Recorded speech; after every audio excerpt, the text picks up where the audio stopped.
Esta é uma frase interessante e é uma reflexão muito interessante, né? Nós precisamos do mundo para viver e aí nós precisamos começar a perceber se como é que a gente está, né, no mundo atualmente. É claro que nós precisamos buscar visões diferentes, autores diferentes que possam trazer uma reflexão também interessante sobre esse tema, mas algumas pessoas acabam dizendo: eu não preciso do mundo para viver. Quando a gente fala que não precisa do mundo, a gente está falando que não precisa das pessoas para viver. E aí a gente respeita, tá tudo bem? Nós precisamos perceber que quando a gente traz um tema para reflexão, esse tema é um tema que acaba nos inquietando internamente, ou inquietando alguém. Você pode estar inquieto com esse tema, né, diante de alguma cena, alguma ação a que você esteja vivendo atualmente ou que já viveu. Né? Muitas vezes nós falamos isso, né?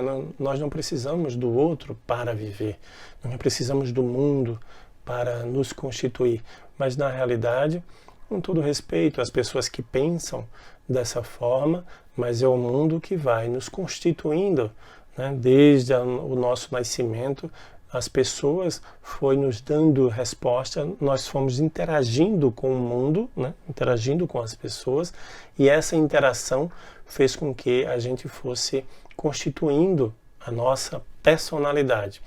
E constituir a nossa personalidade acabou criando alguns desafios, acabou criando, né, para a gente algumas visões de mundo distintas. Cada ser é um mundo diferente, já diz o ditado popular.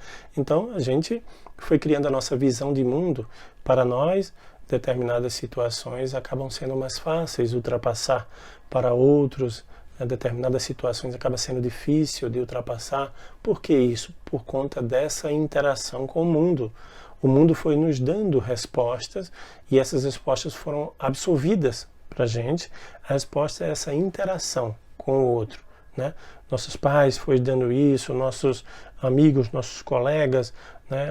O trabalho, a faculdade, a interação com o outro constantemente vai nos constituindo, vai nos gerando esse conhecimento e vai gerando essas informações. Na realidade, essa interação com o mundo são informações que acabam chegando e a gente vai absorvendo ou não.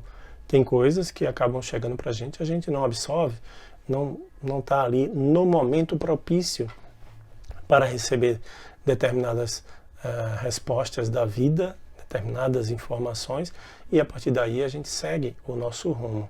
A vida, ela é assim, nós precisamos realmente da vida para nos constituir. Sem o outro, sem a vida, sem o mundo, a gente não estaria nos fortalecendo, não estaríamos criando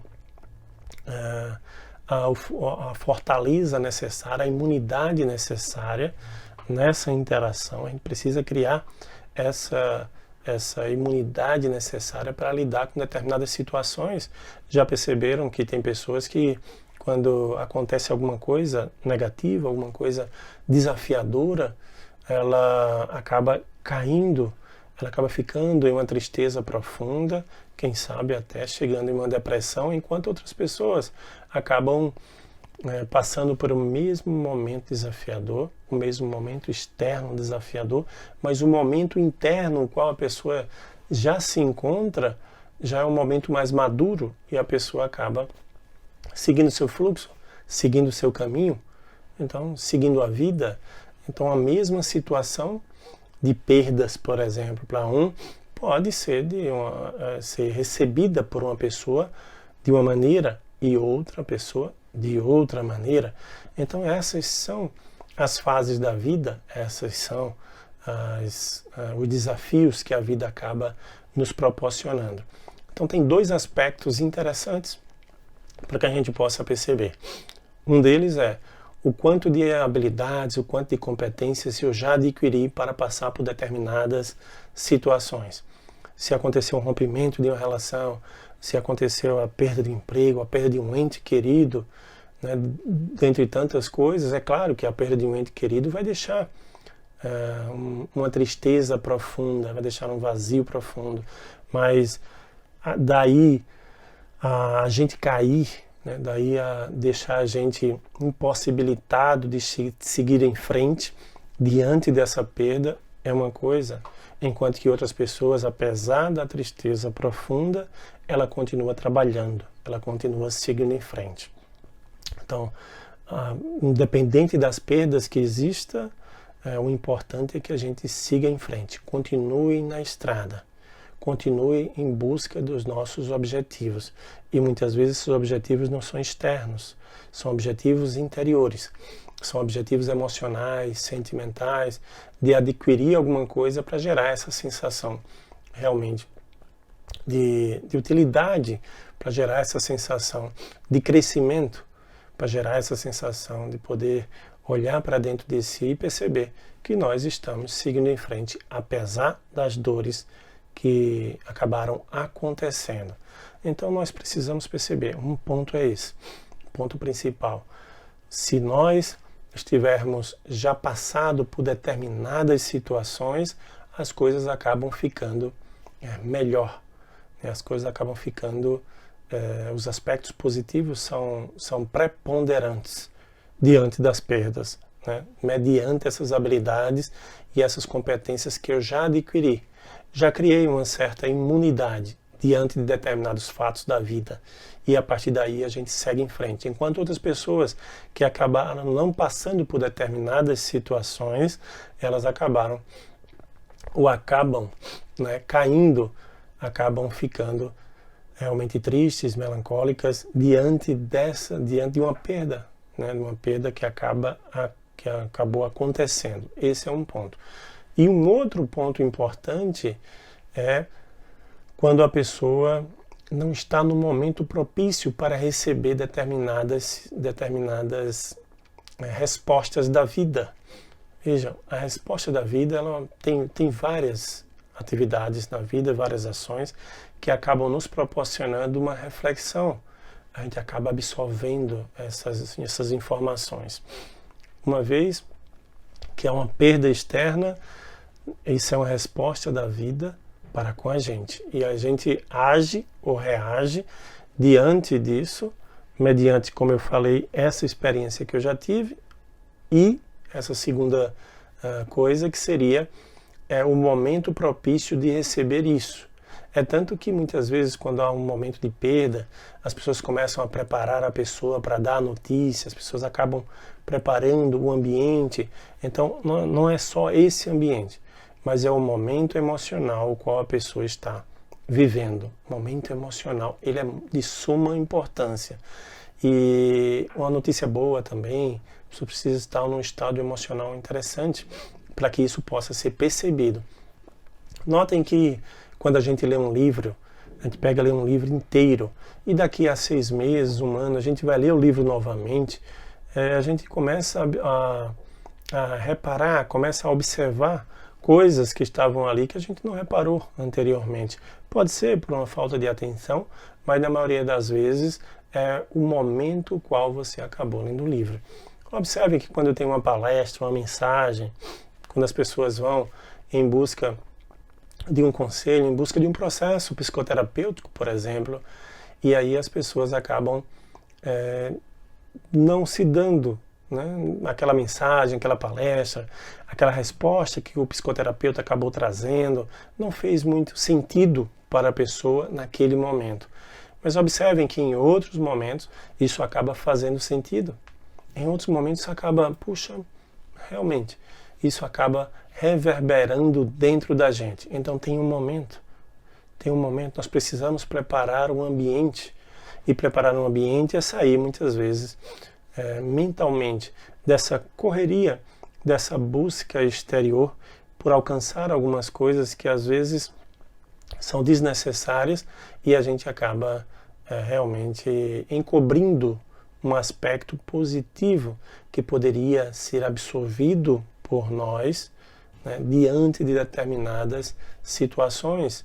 Observem que quando a gente está assistindo um vídeo, uma palestra, alguma coisa interessante, lendo um livro, ou recebeu uma mensagem, né? Recebeu uma mensagem no WhatsApp, recebeu alguma coisa, e aí a gente observa aquela mensagem, passa, segue em frente. Mas observem que em outros momentos a gente vê aquela mesma mensagem, uma mensagem parecida, muito próxima, uma mensagem parecida. E essa mensagem acabou fazendo sentido. Puxa, isso faz muito sentido com o que eu estou passando. E aquela mensagem acabou trazendo a gente para uma reflexão. A gente interiormente começa a reverberar alguns aspectos daquela mensagem. Então tem um momento.